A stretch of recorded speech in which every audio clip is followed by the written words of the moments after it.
Let's Talk Oculus, a VR podcast, is proudly sponsored by the good folks at Patreon. If you want to support the show, join us on patreon.com/Let's Talk Oculus. Hello, guys and gals. Welcome back to Let's Talk Oculus. And that was a new intro because this is Samson and I'm joined by Live Open Mike. Welcome back, Live Open Mike. How are you doing? I'm good, buddy. You can't get rid of me. Can't get rid of me. This is what your third time. Yeah, I think so. Yeah. All right, you've become a regular. It's kind of nice. I'm getting more comfortable hosting. Mm-hmm. I'm sure you're getting more comfortable being a member on LTO. I mean, I'm just sitting around talking about VR games. It's like my favorite thing to do, so I love it. You do have the three, LOM are your initials, and we are LTOs, so we do have that in common. We do have that going for us. Yeah, appreciate you having that. One of these days, I'm going to do one with Dan. One of these days, Samson's going to be out, and Dan's going to bring me in.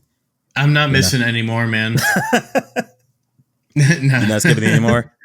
No more misses. Well, I don't want to jinx myself because the last time I did have to miss them, it was a pretty life-altering thing going on, so... Anyway, today we have a lot of games to talk about.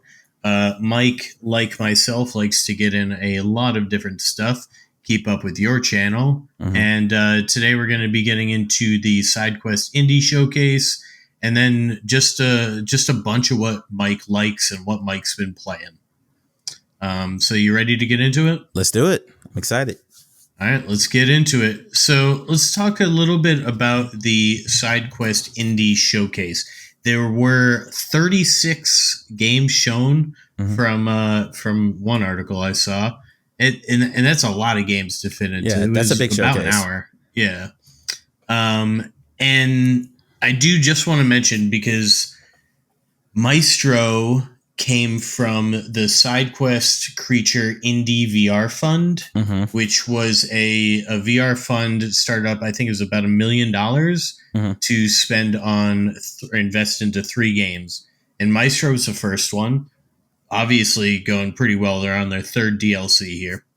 And a big name on that DLC too. We'll talk about that later. Oh, yeah. Big name on that DLC.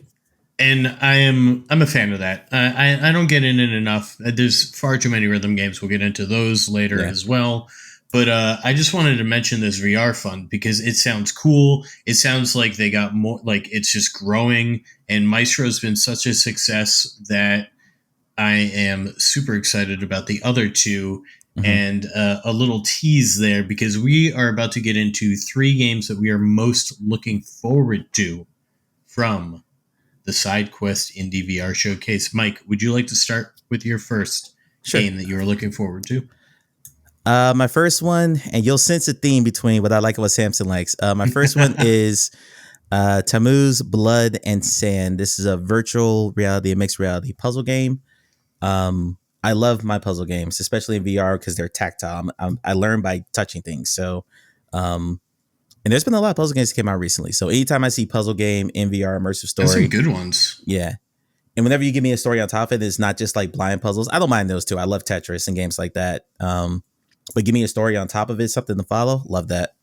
Now, is this one built, it's a story in mixed reality, or is like you can do some of it in mixed reality, some of it, like how's The trailer wasn't exactly clear. It showed them doing the puzzle on both sides of it. So I'm not entirely sure how that's going to play out. But it just, you hit certain keywords for most people. Like some people might hear, co-op zombie shooter and they're in. For me, I hear story puzzle game. I'm fine. Story and puzzle. Just give me those 2 and I'm good. So I mean, I think I like the idea of the puzzle game. I've been trying to get more into them, but I get easily frustrated. We'll get into it later, but I do like the hint system that's implemented in Ghost Town. Will you say, yes, 7th Guest VR had a really good one too. You had to like find these coins around the mansion to get hints. You said something in the Rough Talk VR Discord that kind of encapsulates what I like about puzzle games. You said, I can't remember what game you're talking about, but basically that you like a game that requires you to hyper focus and like narrowly focus on that one game, which is why you like rhythm games, because you're, trying to get high scores, so you're concentrating. Those are puzzle games to me. I'll just turn the game on and just stare at it for however long I need to figure it out. And there's nothing else around me that's going to bug me. That's why I love puzzle games, as opposed to I can get easily distracted from playing something else. Yeah, I think that was Inferno mentioning from Galactic, the Galactic Traffic Control, I think was the game called. And it was where you're directing all these spaceships throughout mixed reality room. And you just got to like focus on all the colors and make sure they're not. So you just got to really focus. And yeah, that's what I love about the synth riders, where I'm playing on really fast speed and I just zone out and hit those notes. Yeah, like that's a good puzzle game to me. Put a box in front of me and I'll just sit there and stare at it for however long I need to figure it out. Yeah, the thing is I get to a point where I feel like I've exhausted everything I can like conceptualize. That makes sense. And that's where I reach a point where I'm like, and then of course I read the one hint and I'm like, oh yeah, of course that was it. Then you feel like an idiot where you're like, oh yeah, that. I will say there was at least one in Red Matter that I looked up and I was like, yeah, there's no way I was not getting that. The first game or the second game? I haven't played second yet. That's coming this summer. Okay, so we'll first game. Was it the one where you had to look through the peephole, or the 3D puzzle block one? I think it was a 3D. Oh yeah, god, yeah. Everyone I know has looked that one up. No one I know figured that out on their own. Yeah, that one. I was like, I don't know how I would have gotten that one. Yeah, I walked right past that statue, so I had no idea. Exactly. I had no idea. And that's it. It's like when I can't even figure out what the puzzle is. And then I get that frustration point. Yeah. But anyway. All right, so your first game. As much as I love puzzle games, they're not on this list for me. Because as Mike knows, and many of the listeners know, I love myself some co-op and multiplayer gaming, and that's why Titan Isles is on my list. And I've got the little store blurb here. It's set on the broken world of Tosca, shattered to ruins by the mysterious awakening of giant titans. You, the player, are cast into an epic struggle for survival and revenge. And I believe this is a co-op story. And that I imagine there's going to be bosses. It's from the makers of Winland, so I imagine the platforming and movement is going to be chef's kiss. Should be perfect, yeah. And it looks. I almost don't want any more information, right? Like I don't want to know more. It looks great from the bit I've seen in the trailer, like graphics wise, and from what I understand, there's four different classes, and each time you're going in, you can kind of change your class. I'm all in. You get a lot of variety. It sort of reminds me of Demio in that sense, right? Like it's a whole different game each time you're playing as a different class. I don't know. What do you think of this one? I read an interview with SciTech Games, the developer of the game, and they said something along the lines of they didn't make Windlands 3, or they didn't make Titan Isles into Windlands 3 because they wanted to keep Windlands as the chill, calm, just kind of swing around with your friends type of game. But they did want to make like a combat and an action RPG. So that's where Titan Isles came from. So as opposed to like kind of violating what Windlands is for a lot of people who enjoy that chill atmosphere, they wanted to make this instead. So I'm excited because they got the movement system down. They've made 2 good games already. I don't know if you're like this, but if I have a developer that I trust because they've made good games before, I'm automatically interested in whatever they're going to make next. Like there's brand equity there. There's trust there with me. For the most part. I don't know that I like trust Mighty Coconut to make a story RPG, but you know. Well, within their wheelhouse. Something within their wheelhouse. Yeah. No offense, Mighty Coconut. Yeah. We love you here on LTO. They're going to make a story-based game now just to upset you.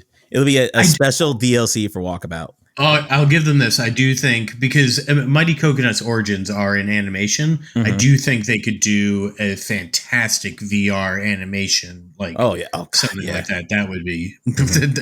Now I want that, Mike. Are you listening, Mighty Coconut? Are you listening? Yeah, right. Yeah, right. Like, oh man, those are always my favorites. Those are my favorite experiences. I want more of them. And as I think I was talking to you about it because I just recently did the Vader Immortal 3rd third act. And how Vader you didn't Portal do is that just, so far? it's so good. How did you not get to that third act? It's funny because it was one of the games that came with my Quest 1. Blasphemous. I'm a Star Wars fan, so I find that offensive, but I'm glad you finally played it. I'm glad you enjoyed it. Yeah, I think I just like kept playing the first two, and then I would tire myself out, and then I'm like, I'm not just gonna go into the. I don't know why I got this like block or whatever, and then I just got Beat Saber, and I never went back to it. Yeah, we all had those games that we kind of keep meaning to come back to, or that series we keep meaning to come back to, and then other stuff just keeps jumping in the way. So I think we all got that list of games. Exactly. That's why backlogs exist. To bring us back on track, because that's what I'm good at here. What is your second game that you're most looking forward to? Sticking with the story-based puzzle theme, I saw Closer Look VR Old Ways. It's a story-based puzzle game based in West Africa. Love seeing an African developer for obvious reasons, and again, another story-based puzzle game. I'm sold, and there's been a few of them in the last few months that have been. I've been eating good these last few months. It's been great. What exactly? How does this one differentiate itself from your first one? This one looks more story focused and more. This one feels more Red Matter-esque, where you come into a room, there's a puzzle you have to unlock or figure out to progress to the next area. Almost like Ghost Town in that way as well, and it's got more of a spooky vibe atmosphere to it as well. The trailer, I'm not gonna say the trailer's dark, but it skews dark. It's dark in like themes and tone in the way it's presented. Whereas Tamu's Blood in the Sand, even though blood's in the title, feels more lighter. If that makes it's hard to explain, but yeah. I mean, 2 puzzle games back to back. I'm excited. Give them to me. Are these both? Do they have release dates? No, I didn't. If they did, I just probably glossed over them because I've watched this whole showcase like start to finish 3 times now. So I didn't jot it down. I just jot down the names of the games and I'll throw them my wish list. I didn't really notice many, if any. Not a lot, no. Yeah. But hopefully, I mean, judging by the trailers, they look decently far along, you know. In fall, maybe winter. Whenever after so many, we play so many messes this year, Samson, you and I both have that. I'm good waiting. I'm good. Yeah. Honestly, I'm at that point now where our listeners, there's no way they come here for the newest and greatest, like whatever's being played. No. Right? We give them the news that's new, right? But the games we're sort of talking about generally are not necessarily the most current. Exactly. Thank you. The most current, exactly. Anyway, number 2 for me. Another multiplayer title, but this one more than 2. Well, I guess more. No, I guess the first one, Titan Isle, is probably 4-player as well, right? Yeah, I think it's 4. Yeah. Yeah. So another 4-player game, I believe, Deadly Delivery, and this one is the second one from the Creator Fund, the $1 Million Fund. So in Deadly Delivery, you and your fellow delivery goblins are tasked with delivering parcels into pitch black mines full of things. Armed with questionable equipment, you'll sneak, sprint, and scream your way through procedurally generated tunnels. It looks scary in a fun way, in like the Phasmo, like Phasmophobia. I'm not playing that alone, but I play that with a few friends, and all of a sudden I can handle that. It's a social. That Phasmo's a social game at this point. I don't know anyone plays that by themselves. That's true. And this sort of seems very much in that vein where there's no real like. I mean, there's a vague plot as to like why you're bringing these packages, I believe, or whatever. But honestly, I don't even know what you're buying. I guess you're just buying things that you can. Maybe that's the story. You got to play it to find out. Yeah, maybe help you do more deliveries. Who knows? But it looks spooky. I'm excited to just scream with friends, and I'm hoping with these, it's like price could be. You know, you don't want to go too cheap. I definitely don't want really free to play. but like it could potentially reach the point of like I'm gonna have trouble convincing friends to buy this one. Mm-hmm. This one you might have to get a couple people for sure. Yeah, exactly, and it's exactly. I do think it looks good enough where I won't have trouble really. I'm loving the art style on this. It reminds me of Halloween, like of just that time of year. Yeah, Deadly Delivery. And if you're out there listening and you want to hop in, join the LTO Discord. Little plug.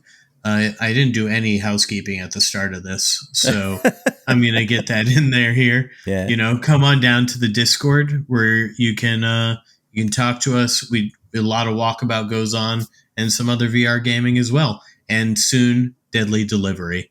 And last, Mike, what's your last game? Before that, I want to mention the devs of Deadly Delivery are also the ones who did a game called We Are One, which is a very unique puzzle game from way back. You basically could create clones of yourself, and then there was time dilation involved, and basically you were creating clones of yourself to solve puzzles. It was a really, really creative game, same art style. The second I saw that trailer, I was like, that looks like We Are One. I was like, oh, okay, there we go. So yeah, again, a developer I trust because I liked We Are One, so I'll put my stamp of approval on that.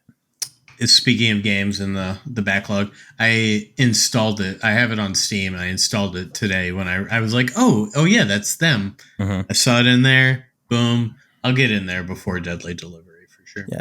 I'm not going to beat that one, but I'll get in there. All right. My last one is Memoriam. Said story-based shooter, which is another game that I love. Another type of game that I love, going all the way back to like the GoldenEye days, Metroid Prime, Perfect Dark, Turok Dinosaur Hunter, all those games like that. Inspired by like Dead Shock and Dead Space. Look, I'm gonna diverge for a second. Do you have a problem playing a flat screen first person game now since VR? I have a really hard time playing them. Most of the flat games I play now in third person because I'm so used to being the character. I feel restricted. Yeah, I feel detached. In a way, it's odd. I have a hard time clicking. Like you're so limited. I feel in like where you got to click where the mouse is. Where I'm like, I just want to reach and grab. Anyway, go on. Yeah. I noticed I was playing a game the other day. That's why I came up. But inspired by games like BioShock, Dead Space. They mentioned Half-Life Alyx in their dev blog trailer on the showcase. Of course. I hate invoking the name of that game because I think that I'm always scared when you invoke the name of a very big franchise because that's setting your expectations a little bit higher. In this case, it makes more sense because they worked on the mod using the... For Half-Life Alyx, for sure.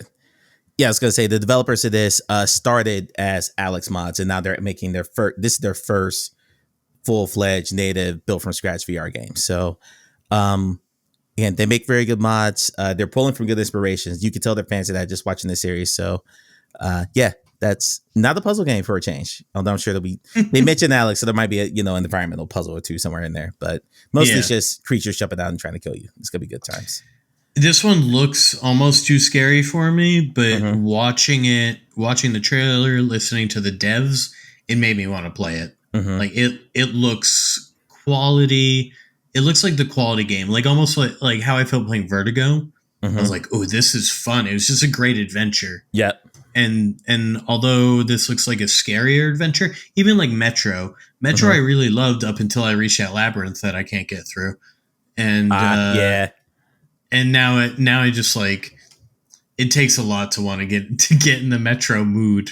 If you understand. Yeah. That's the stopping point for a lot of people. One, because they can't figure out how to get out of that section, and two, the spiders. So yeah. It's one day maybe, but we'll see. And I know you have to go through it like twice. Like I know you're and so I'm pretty certain I'm on time like 3 or 4 at this point. And anyway, my third game, I believe is called Adepts. That's how I read it. Yeah. Yeah. ADEPTS. And this is also from the fund. It is the third game from that $1 million fund. And I swear I didn't just pick them because of that, but they look freaking good. And Adepts Arena, which honestly, when I read that, I was like, oh no, not another multiplayer arena game. Adepts Arena is a first-person adventure for both flat screen and VR.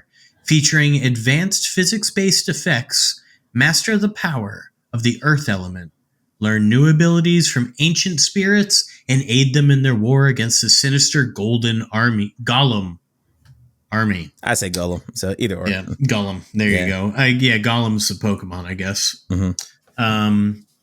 But this is completely a first-person, a single-player adventure here, and that's exciting for me because once again it looks so cool. You're picking up rocks with your. It kind of looked like Rumble for those who play Rumble. That's what I got when I saw that. Yeah, earth bending type of stuff.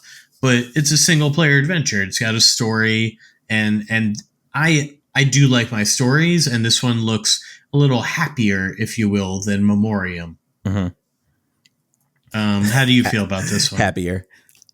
I'm kind of like you. I saw the word arena, and I was like, oh no. And then I watched the rest of the trailer, and it looked cool, but it gave me Rumble vibes, just like you said. I don't know. This one didn't grab me. But it's not a multiplayer game, right? That's where I was so confused.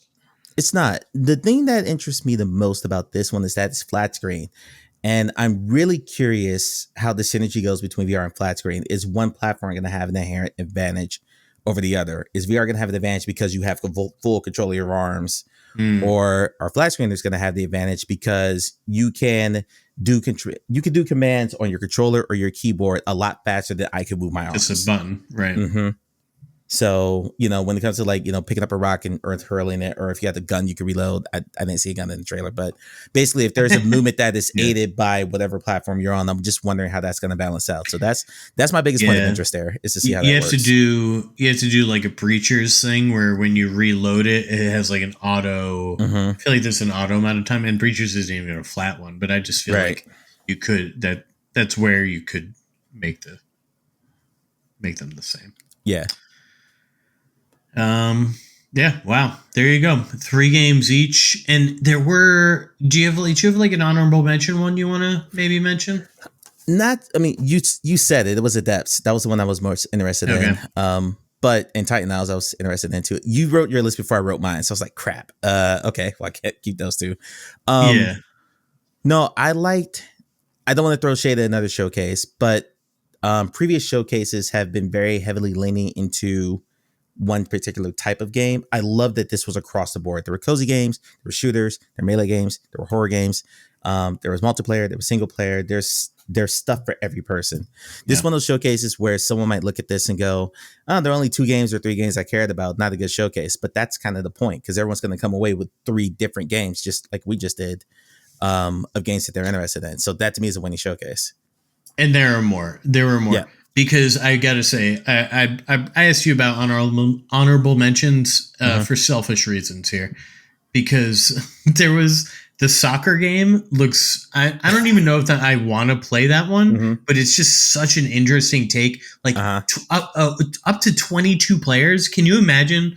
I don't know if you played soccer back in the day. I played soccer like badly from the time I was 5 through high school, and let me tell you, most of the time you're on the pitch, you're not involved in the action. Right. So I playing a 22-player multiplayer game. I imagine like a little kid soccer game where it's just everybody's following the soccer Everyone's running the ball. Yep. Everyone's gonna be no one's playing position. God. Your keeper is going to be like running across the field trying to get to the ball. It's going to be hilarious. Exactly. So yeah, that one looks really interesting, and I'm curious how that one turns out. And then the Worms game, that's a Boom Boom. The guy just called it Boom Boom, and I thought that was really hilarious. That was like the first game in the showcase, I think. Yeah. It was early on. Yeah. And then there was Exoshock, which looks cool, but it also could be just like any other. Like, I'm like, I don't want to get my hopes up with that one, so I'm gonna leave. That's that all one you, alone. bud. That one's all you. Yeah. I looked at that and went, yeah, that's a game for Samson. I'm not touching that one. I am not. Samson and I are almost like opposite players. I am not a competitive shooter person. I don't do a lot of multiplayer, so but I can look at the game and see why people will enjoy it, even if I don't think I'm going to. There's almost too many at this point, so you really gotta stand out but we'll see. It did graphically, it looked impressive, but you never know till the gameplay. So we'll see. Yep. And of course, we all know I love multiplayer games. So which of the games are you most looking forward to playing with yours truly, Mike? It's Titanhouse, easily. That was an easy question. Again, I trust the developer. The movement system's fantastic. Swinging the windlass is a lot of fun. So add combat on top of that, that's gonna be a blast. You think you'll stream that one? We'll see. We'll see. I won't commit to that. Multiplayer on streams is a little It tough, can be tough because you It's have to like prearrange that, and sometimes people drop out, or lately, especially on Quest, there's been some technical hiccups with streaming that's made things a little tough. It happened to me just this past Tuesday, so friction for VR streaming. Shocking, yeah. But I've been doing it for 5 years at this point, so if I don't have at least friction at least once a month, something's wrong. That is facts. All right, so that wraps up the first part of part 1, and let's get into the back half of part 1. We're going to talk about Mike's favorites and what we want next. So, Mike, we're about, wow, Jiminy Crickets, Mike. It's almost the 6th month. We're almost halfway through this freaking year. So what have been your favorite games of 2025 so far? And hopefully you've got a few that I can sort of chime in about. I'm going to preface my responses with the fact that I do not have a PSVR 2, so you're not going to hear me say Hitman. I've not played the Midnight Walk yet, and there's another PSVR 2 game that I'm blanking on right now. So just putting that out there. I'm not in that ecosystem, so Hitman doesn't compete for me, and we're not going to talk about Hitman 3 VR Reloaded on Quest. Yeah, right. I'm thankful I have the PlayStation for that one, because it is very fun, but I'm so glad I could avoid that one. Okay, so in no particular order, actually there is a particular order. Number 1, and the other 3 in no particular order. Number 1 is Arcane Age. Oh my God, I love that game. Arcane Age was fantastic. It's my style of game. It's sci-fi combined with fantasy. There's melee in it. There's shooting in it. It's big, fantastical worlds. I'm really burned out on post-apocalyptic worlds. If you see one abandoned car, you've seen them all. If you see one abandoned building, you've seen them all. Like I'm over it at this point. If I shoot another zombie in VR, it'll be too soon. I'm just over it. I'm big. I love fantasy in VR, period. And I love fantasy in gaming, period. So put me in VR and put me in this gigantic world with all these structures and creatures and things that I'll never, ever see in my real life. If a zombie apocalypse happened tomorrow, I'm not seeing anything like I saw in Arcane Age. It was fantastic. So. It is. So I've done the first hour or so on that one, and it's very lush, very green. Is the rest of the game similar? Or are there very many different, It's for the most part, it's a very lush world that you're on. It's a very green world that you're on. There is a section that changes the color palette pretty significantly, actually, pretty late in the game. But then you go back to the lush world, because there's a lot of like backtracking and moving back and forth between biomes. Because there's some things you need like a key in the later area to come back and unlock this area that you're in right now. It's a little Metroidvania in that way, but gotcha. Also up your alley. Yeah, I love Metroidvanias. Metroid Prime 4 later this year. Cannot wait for that. To bring a flat screen game into it. Anyway, so that's Arcane Age. Ghost Town I thought was fantastic, from the makers of the Room VR. I thought, Fireproof Games. I thought that was tremendous. Sorry, before we move on. About how long did Arcane Age take you? My first playthrough was about 15 hours, and I did almost everything in the game. I played it again, so I streamed it. That was about 10 hours, but I knew what I was doing, so I knew where to go. Is it mostly action? Like you're mostly like trying to, mostly fight these action. Enemies, or is it okay? Is Mostly it action. like Not really. You have to find stuff, but it's basically find this key somewhere else in the game and then come and unlock this door. That's about the extent of the puzzling you have to do. Most of it is, action. And it's good action. I thought the combat was really good. There's a lot of customization options between like your melee weapons and your guns. Because there's different mods. There's blueprints that you can get for different mods you can apply to different guns. So, if you want a sniper rifle, just find all the blueprints to build a sniper rifle. If you want, if you want like an SMG type gun. And because they're alien, all of them are very foreign weapons. So it's not like, well, this is an SMG. I know how I should hold this. Part of the fun of that game is this is a very not human looking weapon. How do I operate this? And there's so many different things you can try. It's great. I loved it. I absolutely loved it. To me, it's my game of the year. That's how much I loved it. Wow. It came out in 2025 In too. January. It must Yep. have been, okay. In January. Yep. Got delayed like a lot of the games. Number 2 is Ghost Town. From Fireproof Games, again, the makers of the Room VR. My biggest thing that I loved about the best thing about that game is it was clean. I am tired of playing games that require day 0 patches and day 1 patches and week 1 patches, especially me because I end up reviewing a lot of these games, so I get them early. So the version that I play, by the time someone watches my video a couple days later, my version is already outdated because they've already patched the game 2 or 3 times. Right. That happened with all the big 4. That happened with Alien, with Batman, with Behemoth, with Metro. By the time you guys saw our reviews, people who didn't, for all of us who had early access, they had already fixed most of the stuff that we talked about in our video, so everything was dated. And you hear that stuff in the comments, and it's frustrating. Ghost Town has a fantastic story. The puzzles are challenging enough without making you rack your brain too much. Thank you, because Dan's over here calling them easy, and I'm over here needing my hints, here and there. Dan's like me is that when you play enough puzzle games, you'll breeze through them fairly quickly just because you know what to look for. Oh, okay, well, the game wants me to do this. If you play enough VR puzzle games, you just kind of understand it.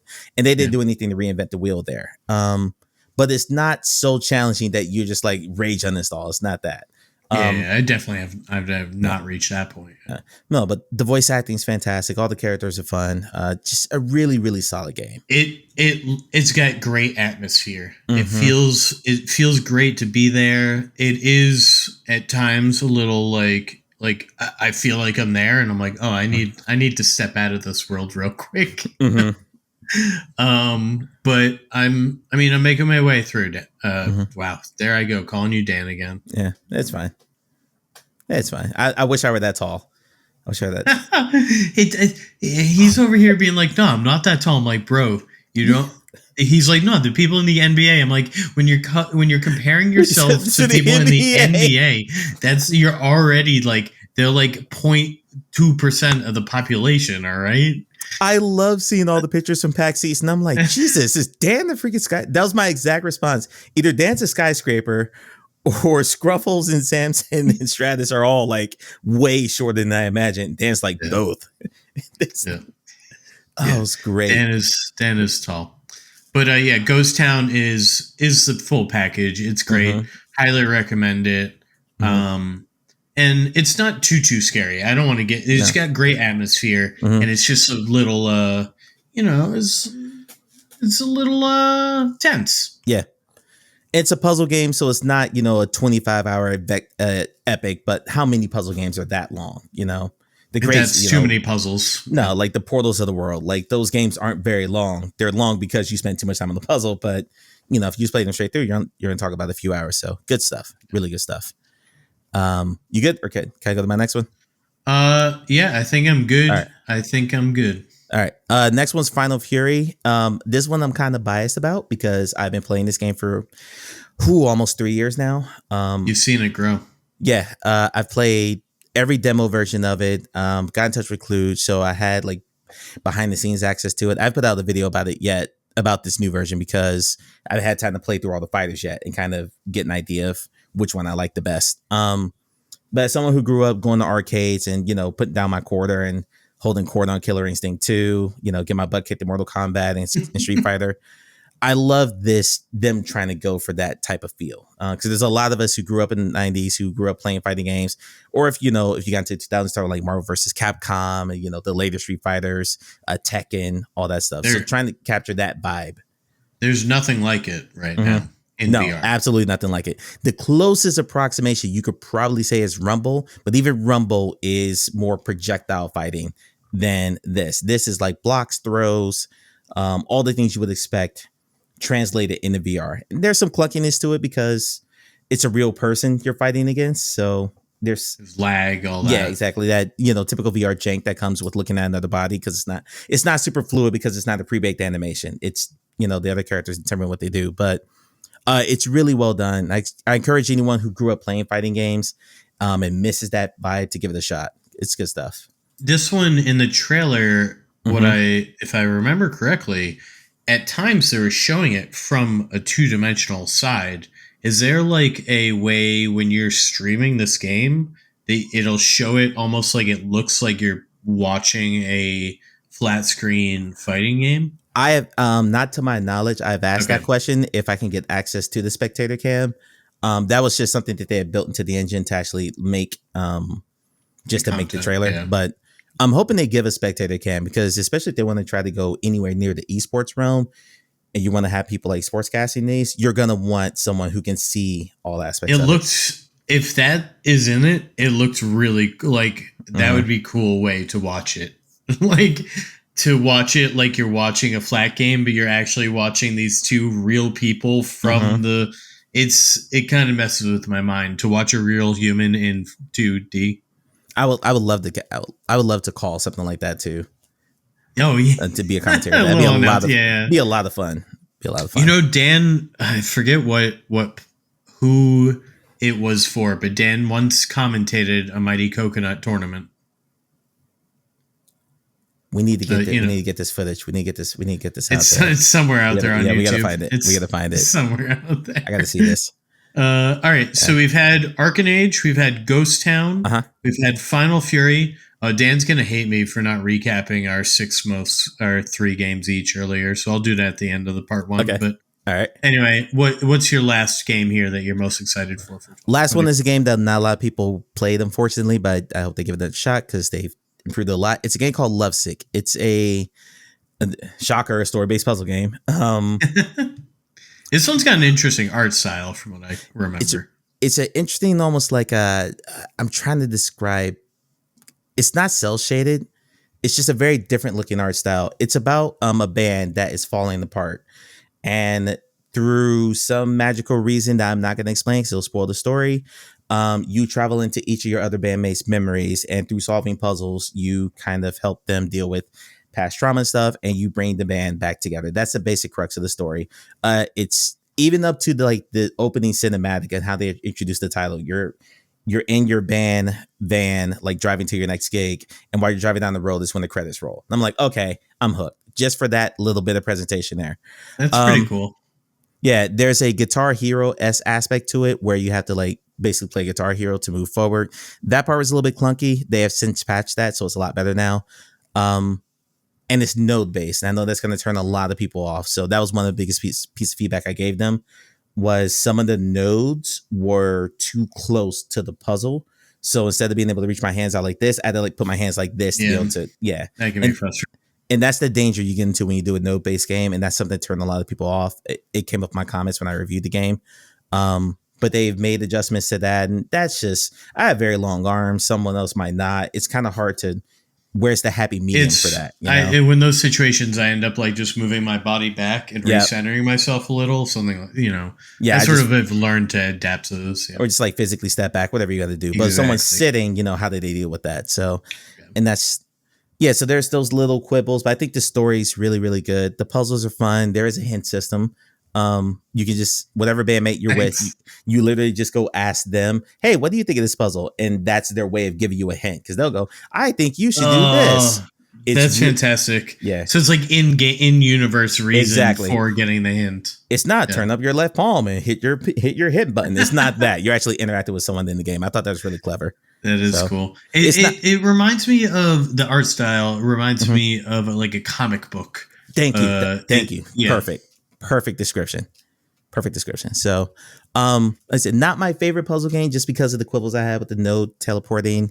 And they said they're not going to put in smooth locomotion because they really want the game to be accessible, but they kind of made it less accessible because of the node problem. So you could have made it teleport without making it node based, and that probably would have.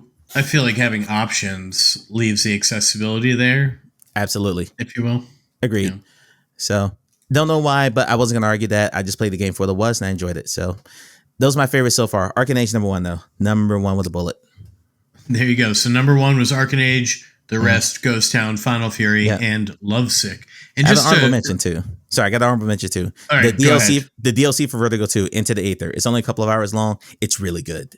I got to get that. Get into it. I actually got the physical copy of that one. I'm so jealous. I saw that when you pre-ordered. I'm so jealous. Yeah. Sorry, go ahead.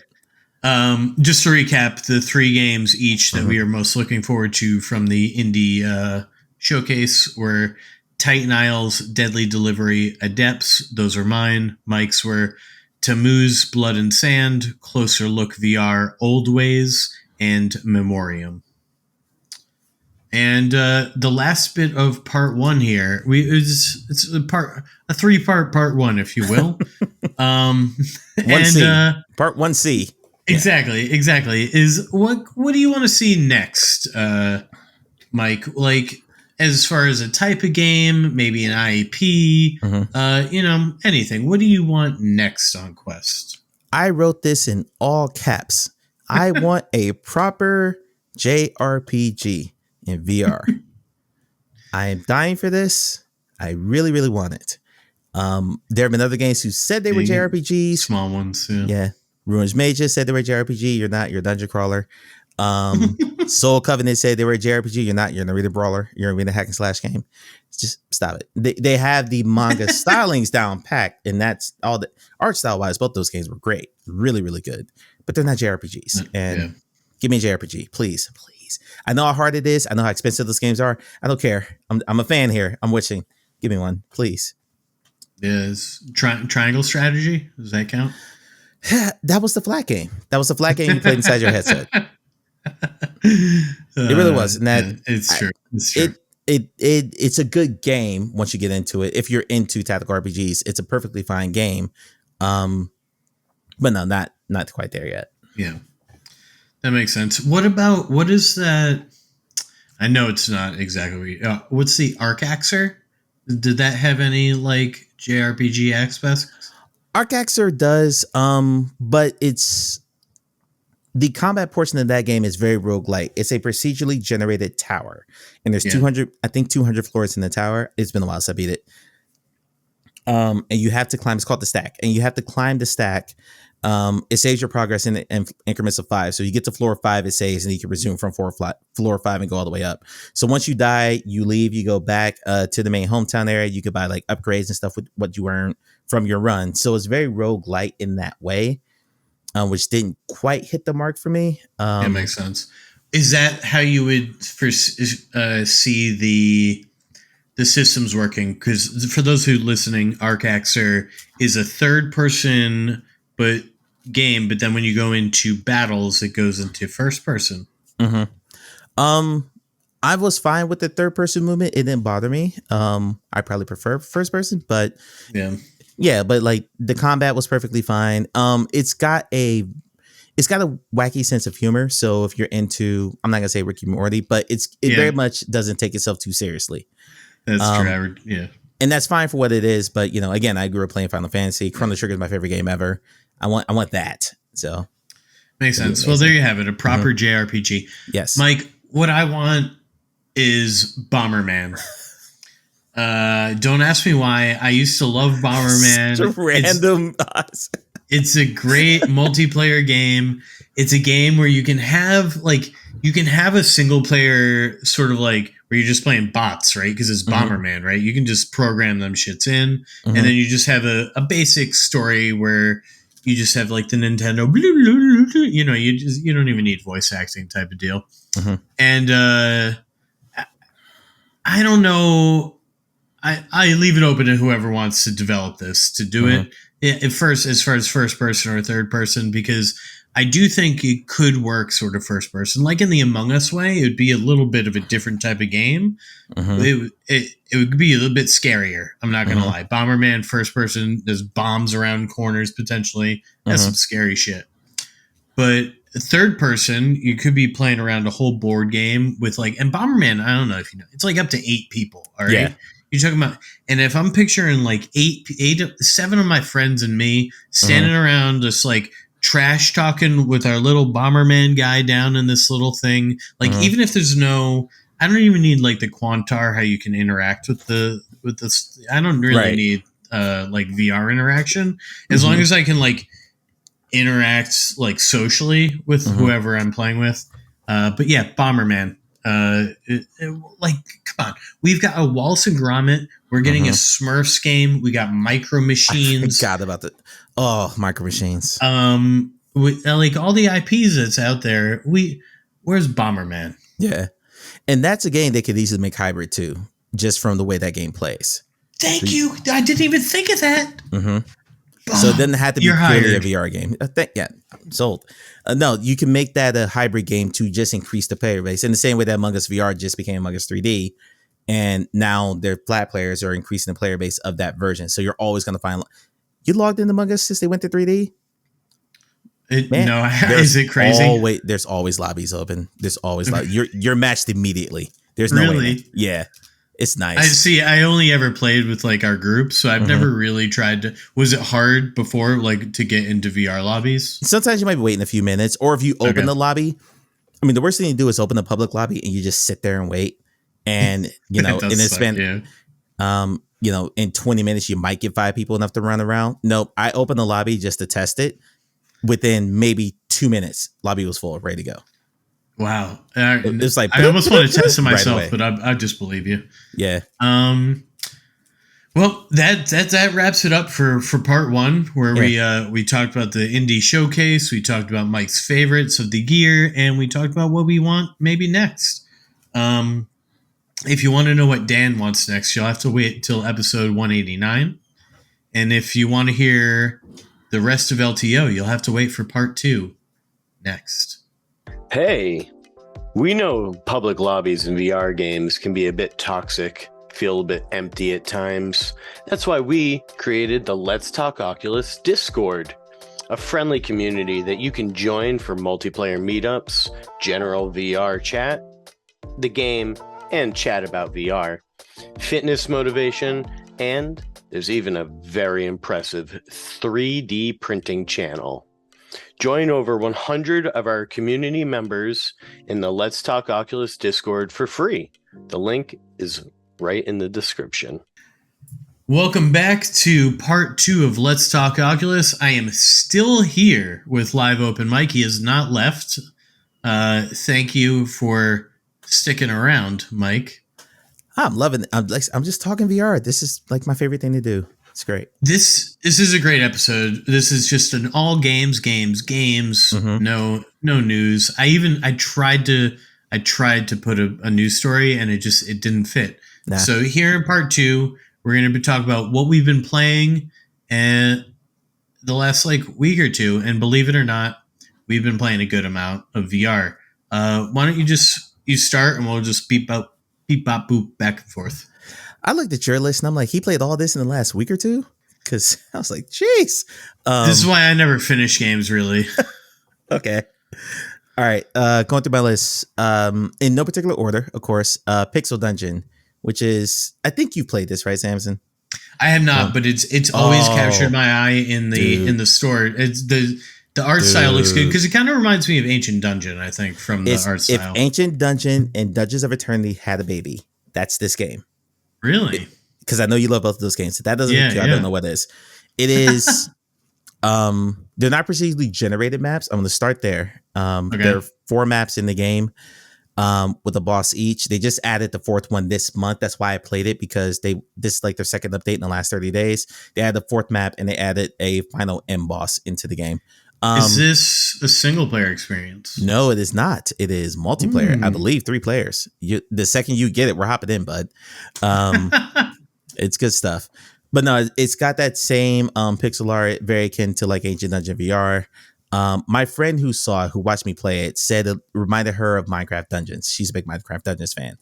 I think that's high praise.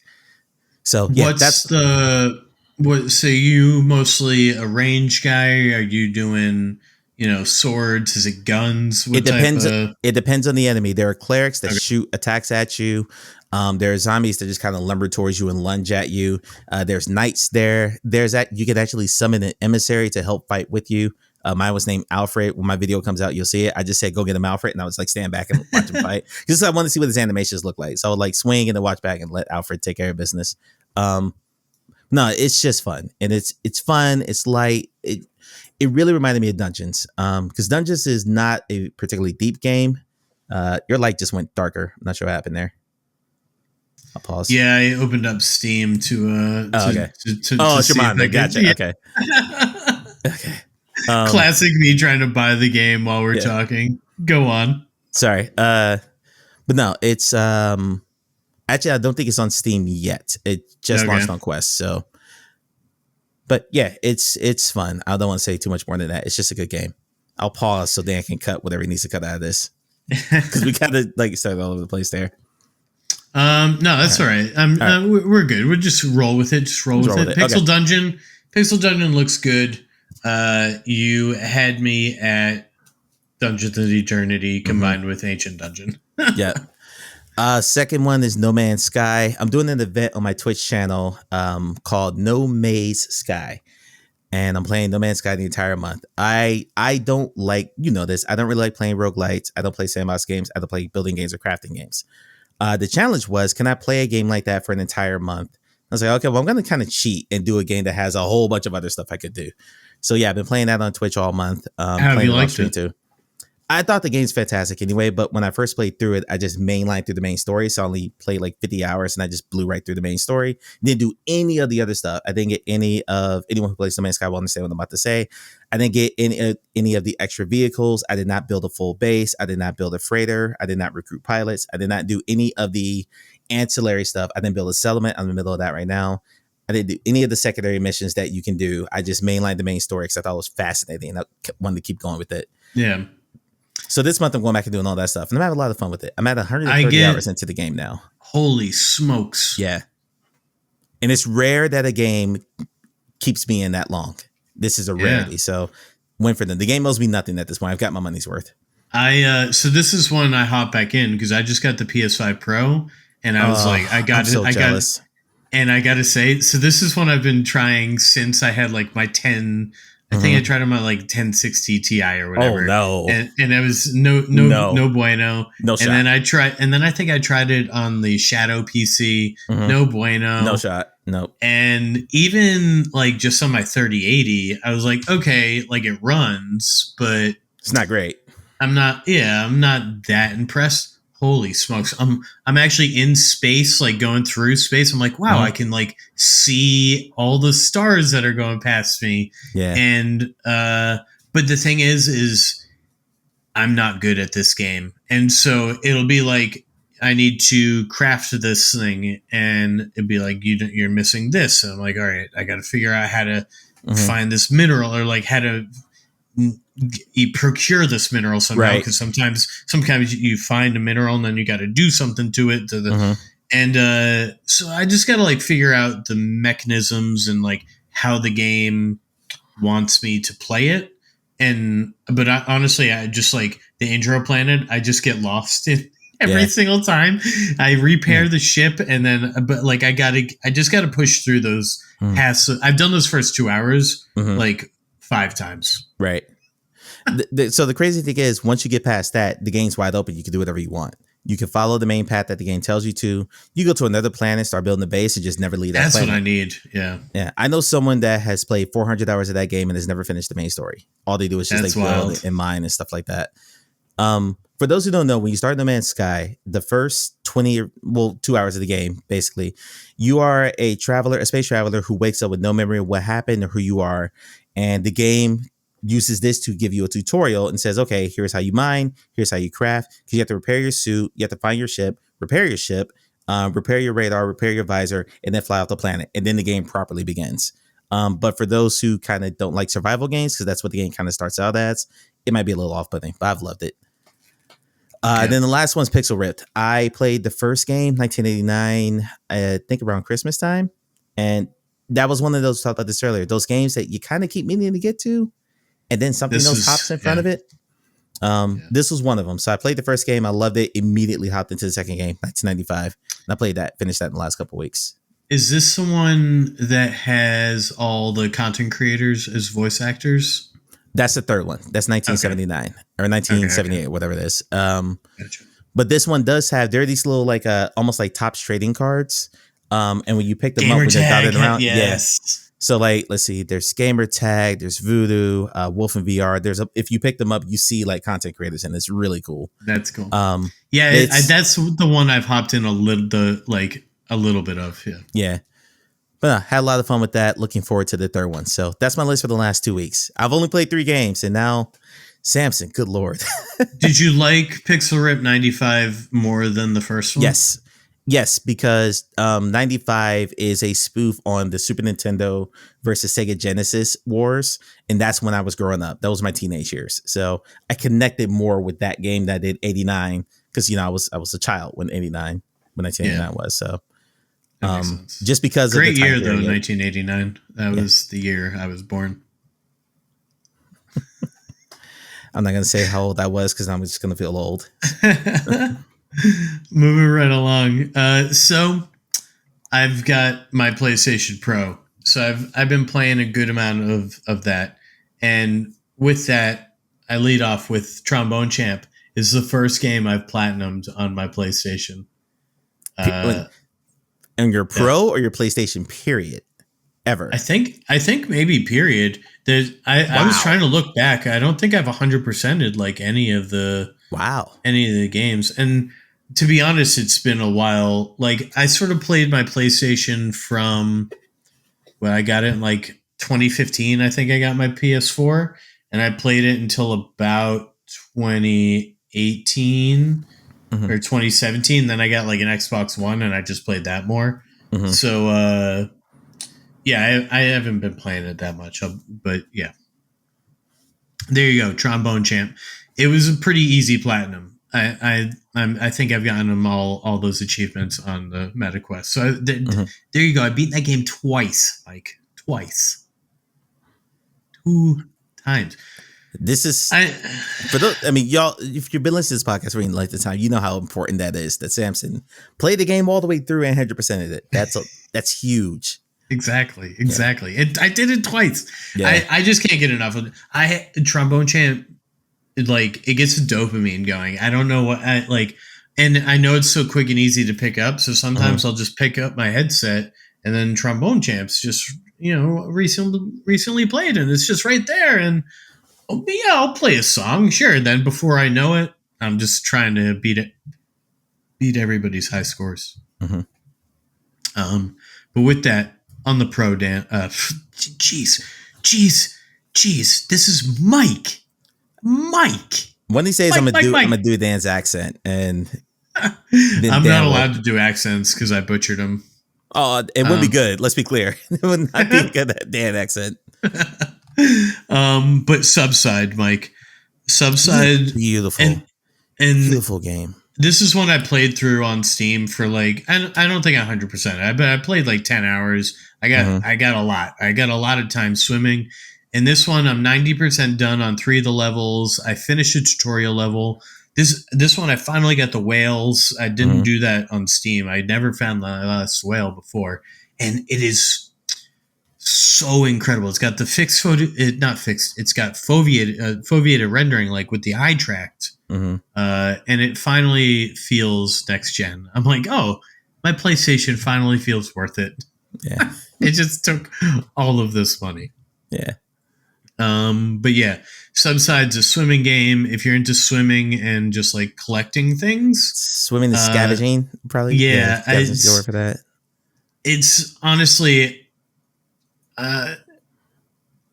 it's a game where I don't know why I love it so much. It makes me feel like I'm a bit more on the spectrum, if you will, because it's just like I just love to zone out and swim. Like I don't know what to say. There's no story. There's nothing. If you like a scavenging and exploring like a region or a biome or a map, yeah, that's a good game for that for sure. Yeah, exactly. And then so I heard there was a Smash Drums update, and I love my rhythm games, but I was like, you know what? I'm gonna hold off. I've got Subside. I got a couple new games. Like I don't need it. I got it. Yeah, couldn't resist. Yeah, I couldn't resist, but I did resist getting all of the DLCs. However, I got 2 of them because 2 of them are just incredible. It's like the 90s and the 2000s. It's me in middle school, right? And then I saw like I think it was the 80s. I saw one of the songs. I was like, no, I want to play that one right now. Right. And then, so I got 3 of them. And honestly, Smash Drums on the go, mixed reality on my Quest 3 all day. Mixed reality at home now is to be played on my PlayStation VR. Just the colors pop, everything's so clear. The haptics on the controllers are better. If you like rhythm games and you like drumming, Smash Drums is great. Now, it does have a Guitar Hero mode where it's sort of like the colors are coming at you and you have a drum set in front of you. I can't play this mode. I'm terrible at it. I play with the drums just come flying at me. They call it like the old school mode. Right. I don't know what it is yet. But Smash Drums. It's if you're into rhythms, play it. Do your scores track? Do you have an account that tracks across both platforms, or do you have? Oh, Smash Drums one. I don't care about the score at all. Wow. Mostly. Okay. You're because, not leaderboard chasing. Okay. Yeah, this one I just like. I love the songs, and I just enjoy like. Right. I feel like a kid pretending I'm playing the drums, and like the Blink-182 song and the Sum 41 song. When those ones are playing, I'm just singing like the Evanescence. Oh my gosh. I lose myself in those. Like, yeah. It's a great thing about VR. We're just grown up kids pantomiming, doing things that we wish we could do. Exactly. In my head, I visualize myself and I look so cool. And I know my girlfriend's daughter is sitting right there watching me and just like, I can only imagine what's going through her head. Have some set up your phone camera to just film you playing VR. Just watch it back. You won't get more than about 20 seconds in before you're mortified as to how you look. But you're in the headset, you don't care. Yeah, I don't want to know. Yeah. And last one on my PlayStation was GT7. I've been trying to get in. They have like dailies. You got to go like 27 miles, and you get a roulette thing to win. I don't know. It's a lot of sounds, dopamine hits. Feels like gambling. But I've been trying to get in there every once in a while, get that thing.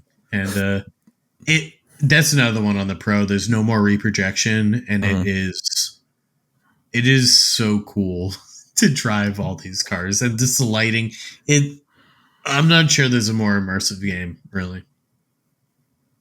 It's big praise. Yeah. When you're going through a tunnel and the light shifts from real lighting to the tunnel lighting, and maybe there's a car behind you where their headlights are hitting your mirrors, and like the light is reflecting off of the mirror into your eyes, and I'm like, feels like I'm out there. Yeah, it feels like it's crazy.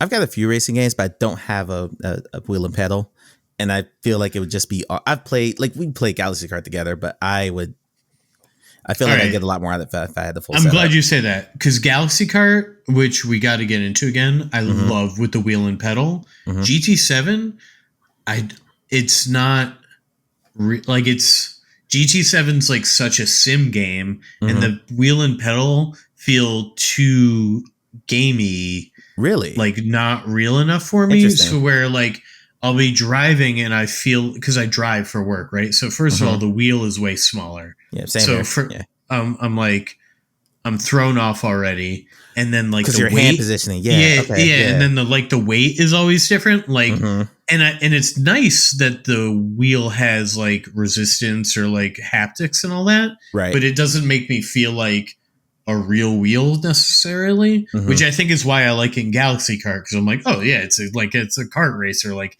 what does a kart wheel feel like, right? But when I'm playing, and I'm like, oh, and you don't have the same weight feel. So if you had like a yaw, maybe it would I don't know. So it's just like, if I'm playing the GT7 game, I think I prefer, and now I should give it more chances, but I love the PlayStation 5 controller. It's great. It's got the haptics, and it is just mostly for the looking around and like feeling that for GT7, I do have to get back in. I've been moving around and the wheel is in the basement and away from my PlayStation. But I do love the wheel for Galaxy Kart though. Okay. It sounds crazy as all hell. Yeah. But now I'm gonna leave my Steam games for last, because a lot of our listeners here are for the Quest, and so arbitrarily now I'm gonna talk about that second. I got into Ghost Town again. I have not completed it, but I did now. Last time we episode 187 maybe. Dan mentioned where he was in Ghost Town, and he talked about a point where he was speaking to another medium, and he could touch a sort of orb, and it sort of was how they got the story across. Yeah, I almost said who that character was, but that was going to be a story spoiler. So yeah, but I know what you're talking about. Yeah. And so I just completed that scene, and I got to the next set of sort of like you reach a room where there's a lot of puzzles, and I was like, I'm not ready for this right now. so I'm gonna break here. I know exactly what you're talking about. Yeah. Yeah. And so that's where I'm at right now. I'm loving it. This is one I definitely want to finish. It feels good, but I just like these tense, really like puzzly ones. I'm like, all right, I need a break, and I'll get back in. Yeah, that's fair. And it's not like a game like No Man's Sky, right? If you take a break from No Man's Sky, you're like, what the hell do I do here? Like, where is everything? Whereas this puzzle game, it's like, all right, I just need to attack these puzzles. Like, you know what I mean? It's not. I mean, I guess some puzzles build on themselves, but when you enter a whole new room, you're good. It's a clean slate. Yeah. All right, my regulars. I'm going to talk about these briefly. Yeah. My Breachers and my Synth Riders. My Breachers got in Friday night, filled the lobby. It's been a great time. 5-on-5 tactical shooter. Kind of like your Rainbow Six Siege, if you will. And I'm still loving it. They're still pumping out their gun skins and all that. I hopped in the other day. Did you? All right, tell me about it. I got waxed. Did you do like competitive or something? I just quick matched and hopped to whatever server I could get into. It wasn't good. It wasn't. Were people talking to you? Were mics open? Yeah, and I told them like, hey guys, I'm new. I haven't played this in a month or so. They're like, it's all good. We're just a friend group. We're just leaving the lobby open so we can backfill. All good. Don't worry about it. Because I've been in some lobbies. I'm sure you've been in them too, where you get the sweats who don't want to deal with anyone who's an amateur. So, but no, they're very, very nice. And then, after the first round, they were like, yeah, you really haven't played in a while. It's like, nope, sure haven't. Yeah, good stuff. That's awesome. No. We actually have Centron recently joined the LTO Discord, and he was most interested in playing Quake or Quake Nights. And then I guess just through that got into Breachers, and he's been joining us, and he's definitely working his way into the KD, if you will. But it's a good time. What we've like to do now is mix in more of the control point, which is a bit faster paced and not one death each round. And then we'll throw in like, just shotguns or like pistols or like kind of mix it up. So you're not just playing the meta guns. Exactly. Yeah. And then Citra. I've been trying to get it at work when I can't really move around much. I just got to wait for a call, hop into Citra. I've been slowly working my way through Detective Pikachu. Okay. And I'm there's not much more to add on to that. I think I'm on part 3, so I'm about like a third of the way through. And it's a pretty good game. I really knew nothing about it before. Have you played that one? Seen it. No, good movie too if you haven't seen it. I haven't. I've not played Detective Pikachu. I did play all of Metroid 2: The Return of Samus on Citra. And that was really? Yep. How'd you like it? I loved it because I could turn the graphics up. The original version of that game is a DS game, and the original version of Metroid 2, which the DS version is a remake of, was a Game Boy game. So you played it black and white. So getting to play that in my headset with full color and everything, fantastic. That's pretty cool. Yeah, you are a big Metroid guy. Yep. And then last but not least, by Steam games that I got in with Squashy, friend of the show, Ancient Dungeon. We did a 4-player run and very successful. 3 of us died, but Noble Squashy killed the boss at the end and got us all of our What's that stuff called? Like it's blood something. I don't You know. did the full run? So you did the full run, all 5 levels? Yep. Yeah. Nice. Yeah, when honestly, I think my stats are like basically 1 in 4. It's like 10 to 40 out of 40.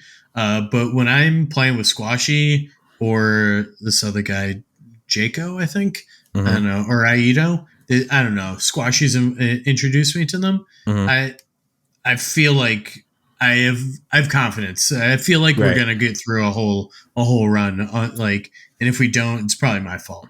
Right. Okay. They're on the carry. But yeah. Ancient Dungeon, for those of you who don't know, is a roguelike with 5 sort of floors, if you will, and 4 bosses, I guess. Maybe 5 if you count the secret one that I'm not going to spoil if you want to play the game. That throws everyone off the first time they fight it. They've been adding a lot of stuff though. There's a lot of different floor alt floors, if you will, and it's a good time. And Squashy likes to jack up the hardness level. Of course, and when you do that, you got to look out for the traps. But I'm a little too old for how I like to avoid traps, which is to just like bend over, like get on my knees, and I'm like, all right, I can't be playing on my knees this long. I got bad knees, so I can't do that. Exactly. I had bad knees since I was in my 20s. And then last one, Iron Rebellion. This one I got in early access before it went up in price. A long time. It's been in early access. I think I saw the first article and upload about it, like, I don't know, over 5 years ago, I think. Yeah, it's been around for a while. And it's a mech multiplayer shooter. It could use a single player, I'm not gonna lie, but it does feel like it's a great mix of arcade and sim. A lot of VR interaction that I love. So when you get into a level, you got to turn on your mech by flicking 4 buttons, like in the cockpit. Then you have to turn on your mic, and then you start on the world. Like there's 2, basically the whole lobby or team chat, and you can alternate between the 2 with buttons. I love no laser pointer. I know some people get frustrated with it sometimes, and sometimes it is frustrating, but it just feels so damn immersive to actually touch buttons. And I love it. And now I want a full lobby, 4-on-4, and this needs 8-on-8. Like it also, like, 4-on-4 is not enough. Yeah. How the lobbies though? Like when you go to pull up public lobbies, like do they have is there a good player base around it? No, there was not very many. Okay, that's what I was asking. But if they could get to 8 I will say we hopped in. We had 5 of us, and we were just going to play with like a bot. But somebody joined us, and they played a game or 2. Nice. And then when we were getting set up, 1 or 2 people joined, but we were taking too long to like figure out our mic situation. So they dropped. So like it looks like there were some people, and it was like Memorial Day midday. So I don't know, it was 12:30 Eastern time on a Monday. Like not necessarily prime time for gaming, but Iron Rebellion. I'd say if you're into mech and you know, you're right. Like if you probably want to hop into this with somebody, you know, at least like a one-on-one situation with bots, or like you guys against the bots. But since there's no single player, it's sort of hard to recommend unless you have a crew. Have you played it all? Do you have it? I have. I didn't have a crew, so I kind of ran into that roadblock that you just talked about. And I missed a content creator meetup where there were a bunch of creators who were playing. So, but I did love all their interactions. If you're in a mech, man, you do not want to hit a button on your controller. You want to actually like grab control sticks and hit a trigger to shoot. Like you want to do all that stuff. And it pivots at your elbow, so it kind of like playing the armchair that I had, like the desk chair with the arms. It felt natural to just like have my elbow. It felt really good. It felt really good. Good to know you have it. We'll have to. I'll have to rope you in when I try to fill a lobby. Yeah, we'll figure it out. But that wraps it up for part 2, where we talked about all the games we played. I'm not going to summarize them all because that was quite a bit. Yep. But we'll get into part 3, which are the games out this week. See you shortly. See you in a minute. Let's Talk Oculus is available on all good podcast platforms and some rubbish ones as well. If you want to see the video version, it's available on YouTube and Spotify. And also, if you love us so much, then consider throwing us $1 at patreon.com/Let's Talk Oculus. Back to the show. Welcome back to part 3, Let's Talk Oculus, where me and Mike, we're going to talk about the games out this week. Mike, you want to start us off? He didn't call me Dan. Progress is made. Have to take a second. I did have to take a second to think about it. But yeah. Well, we look just alike, Yeah. So, you sound alike. Yeah, he's 9 inches taller than I am, but he's really not. Games out. First one is Mecha Force gets a full release. Mecha Force is a VR mecha action game. Pilot the giant Killin, we'll say that, in the chaotic future and face the Dominators. The ultimate threat to humanity. The fate of the world depends on your skills as a mecha pilot. Anime themed art looks fantastic. It does look cool. I like to think of it. I think it's called Kylan. I think it's named Kyle. Kylan. All right, let's go with Kylan. But talking about mech games, yeah, this one looks good. It's $10 too. So God bless the meta return program, the refund policy. If you don't like it after a couple hours, it's okay. That's true. This one I'm definitely going to be hooked. Yeah, I'm going to be hopping on this one for sure. All right, number 2. Which is honestly something I haven't been saying much. Yes, number 2, we have Boule Pétanque, which it kind of looks like bocce time, but I'll read it. The popular VR sports game Pétanque, boules, or boccia, directly into your living room. Whatever the weather, experience relaxed matches on sun-drenched courts in the south of France. Or now, for the first time, directly on the Champs de Mars in Paris. Well done. With a view of the Eiffel Tower and passing ships on the sign. I don't know the name of the river. Yeah. This is where Dan would probably filled all this in. This is where Dan would have read this if you were here. I need his European history. So they've got 1-on-1s, 2-on-2s, or 3-on-3s, which is good to know because I did try to play bocce time for like 4s. You can kind of do 4 teams, and the server struggled and the game crashed. Yeah. So I'm gonna hope that this one can handle it. And I'm kind of. I mean, it is another like bocce game. I think I might get it here on discount before it goes full release. But unfortunately, if you're listening to this, it is no longer on discount. So sorry, but Boule Pétanque, and if not for nothing, it's at least fun to say. Yeah. The next few aren't new games, but they're kind of updates I wanted to hit on. So go ahead. Yes. First one's the Les Miles update. Les Miles XR Body Combat brings back 6 endurance training sessions with today's Never Surrender DLC on Quest, Steam, and PSVR 2. That's all you, buddy. That's all you. Yeah. Honestly, I like the idea of Les Mills much more than I like to get into Les Mills. That's a good way of putting it.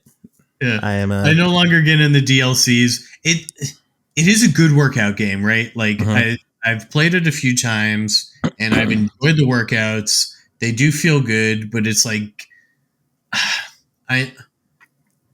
if I'm gonna sweat, I just want to play like Synth Riders or Synth Riders, or Smash Drums or Synth Riders, And last but not least. There's an Among Us update. They're adding a new permanent role, which they previously had as a limited time role, the Vigilante, which for those of you who don't know, and now if you did know, you're going to hear it again, that despite being counted as crewmates, developer Shell Games confirmed Vigilantes have a kill ability similar to imposters that can be performed on anyone, Roles aren't revealed if you get ejected, creating new considerations during voting. So this is kind of like if you're a crew member, but you think you know who the imposter is, you can try to slice and dice them and hope you're right. And think about all the arguments that opens up now, because you can be the killer, kill someone, and say, "No, I'm the vigilante. That was the imposter. I swear that was the imposter." Kill someone else like that. Yeah, I see it now. Squashy. I swear, I'm the vigilante. I'm the vigilante. Yeah, you're a pretty good liar yourself there, Samson. I played quite a bit of Among Us with you where you have fooled me. So don't sell yourself short there. You and Squashy are a dangerous combination. Yeah. That is Among Us. Great party game if you're into it. Love it. And that wraps it up. So the game's out this week: Mecha Force, Boule Pétanque, and then Les Mills update, Among Us update. And Mike, do you have anything you'd like to plug about yourself for all of our really dedicated listeners who are still here? Absolutely. I'm live open mic everywhere. If you like short form, follow me on TikTok, Instagram, or YouTube Shorts. I upload all my stuff to all 3 platforms. There's a lot of stuff that there's a lot of news bits that work great in podcasts like this, where you can just run through them all in a row. I don't do a podcast. I do regular YouTube videos, and I can't dedicate like 5 to 10 minutes to one topic that can get out in 60 seconds. So I'll do shorts on those where I'll just hit a topic in 60 seconds. I covered the price of a Civ 7, for instance. That's not a full video for me. That's something I can do in a minute flat and be done. I have a full YouTube channel. Get us at Live Open Mic, game reviews, me pontificating about VR, hot takes, stuff like that. And then the Twitch channel is me just being a clown. I do newsy stuff there at the beginning, and then after the first hour, I'm an idiot. I'm a goofball. I'm playing around. It's good times. So right now we're doing No Man's Sky, and you're just seeing me be a potato in No Man's Sky, not know what the hell I'm doing. But I play a little bit of everything. All those story puzzle games. I talked about that one earlier. We're gonna be playing all those on stream. So yeah, Live Open Mic, any platform you could think of. Awesome. Well, thank you. That was a Live Open Mic. Let's Talk Oculus. That was episode 188. I had a lot of fun with Mike. I hope y'all did too. I'm about to hit 200, man. That's crazy.